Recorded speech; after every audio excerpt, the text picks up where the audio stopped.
So we are the repulsive red-lipped fatfish, and today we are presenting on dyslexia and didaskaleinophobia.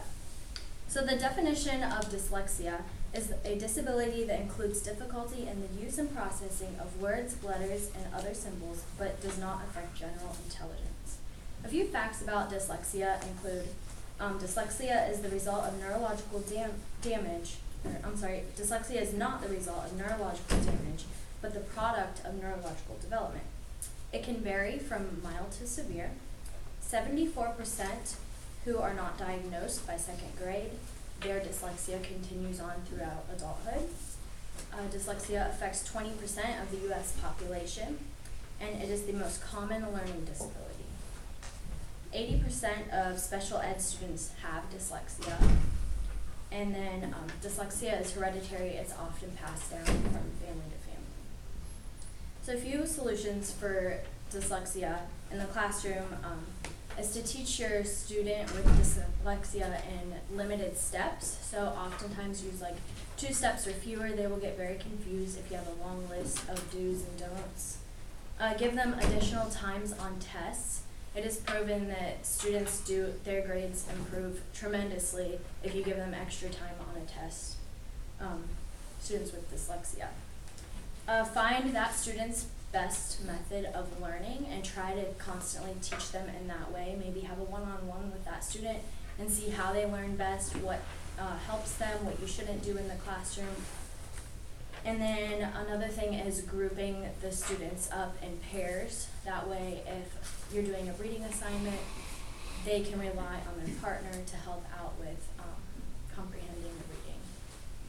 So a few dyslexic gifts include enjoying and excelling at solving puzzles, excellence in comprehension of stories read or told to them. Dyslexics are more right-brained than left-brained. They have a very large spoken vocabulary. They tend to be more curious, creative, and intuitive than the average. And then dyslexia is not related to low intelligence. So didaskaleinophobia, the definition is the fear of school or the fear of going to school. And symptoms include these children usually have separation anxiety, and then younger children might cry, scream, or have a full-blown panic attack at the thought of going to school. And they may have thoughts about death and dying when they're at school, or worry about losing a family member or someone else that they love, that they either may die or just leave and never come back.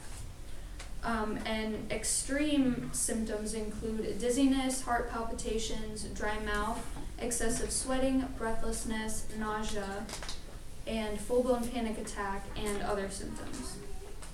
So suggestions and solutions, since many of the symptoms of didaskaleinophobia are related to anxiety, therapy and counseling could help this student, and also anxiety medication. And for parents, it's important to be supportive of their children, because they have to go to school, but you can't just say, oh, you'll be fine, and send them to school. You have to be supportive and understand that they're going through something and they need help. And then for teachers, it's important to make sure the student is comfortable in the classroom and to make sure that things are going well for them in school and out of school. And then stress-reducing activities include deep breathing and visualization, where they can think about a place and pretend like they're there to take their mind off of being scared that they're in school, as well as progressive relaxation, so sitting and closing your eyes, relaxing from your head to your toes. So we wanted to talk about the questions we were actually given to, because they relate really well to dyslexia. So the one we were given were what do the effects of problems with fluency, spelling, and writing comprehension have on learning? And so fluency, if students have a problem with fluency, they might be really strong in their phonics skills, but they don't comprehend what they're learning. So we were looking at that, and then we looked at spelling, and that actually related really well to dyslexia. So people who have a chronic problem with spelling, it's because they can't access the back portion of the left side of their brain. And Ellie mentioned earlier that students with dyslexia, they're more oriented to working with the right side of the brain rather than the left. So they already have that disadvantage. And then a lot of them do have problems with spelling because they can't access that back portion of the left side of their brain. So just finding a way for students to help give them exercises that will help increase their spelling, because that's a big issue with students with dyslexia. So for example, having them spell out things phonetically and then showing them the actual spelling of the word versus the phonetic spelling, and getting them to recognize the differences can be really helpful for students with dyslexia, so they can start getting those letter patterns in the correct order. And then the third part was written comprehension. So a lot of students with dyslexia, they have trouble writing, and so they might be very articulate, and in their mind they can form complete thoughts and they know what they want to say. But then when they go to write it down, that's when they have troubles kind of forming sentences and getting it down on paper. So again, like exercises like other groups have mentioned, like the writing in sand, and just giving them that practice so that the thoughts that they're forming in their head can come out clearly on anything that they write down. So the other question, it's actually on the back of the brochure. It's basically just how can we as teachers ensure that these students with dyslexia are educated equally? And it's basically just more strategies to use in the classroom. So one thing you can try is one-on-one pairings to really allow the chance for the student to have individualized instruction. So either yourself or another student who you trust to help the student, or even another teacher who's available at the time, pairing the students up with them one-on-one can be really beneficial. And you can also, one of the important things to do is if you're giving out a written assignment, like with written instructions, to make sure they're very clear and concise, and you can even highlight parts of them, which goes along with the different colors helping, like that some other groups have mentioned.